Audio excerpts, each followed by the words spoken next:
Kate, you mentioned in your evidence that you receive a total of 91,924 referrals in 2023, of which 5,467 of these related to sexual abuse.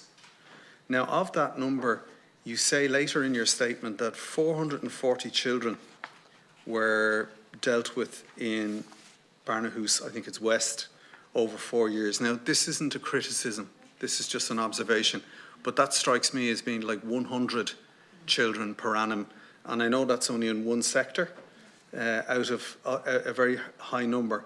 So what are the criteria, or how do you triage, or who's responsible for triaging the, you know, you have a huge volume of complaints of sexual assault coming in, but a very, very tiny number, a tiny, tiny fraction of that and I must say, I'm actually shocked at the numbers, and please don't infer from my questions that there's any kind of implied criticism.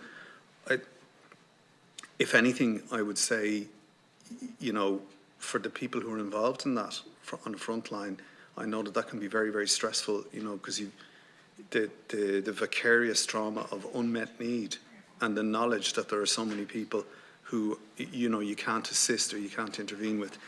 How do you triage the large? How do you select, or who's responsible? Yeah. Who's the responsible person? I'll let Ger take you through that process. Who decides who goes to Barnahus and who doesn't?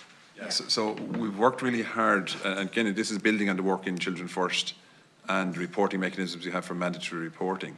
So reports are made, whether they're made to the guards, whether they're made to ourselves, we communicate with each other. If they're made to forensic medical, they're reporting them to us, and we report to the guards as well.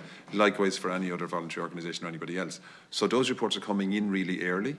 We're able to get them in early to start triaging those where they're, let's say, coming at the same time as they're coming to Tusla, they're coming to Barnahus, they might come to medical forensics, let's say over the weekend, or to the guards.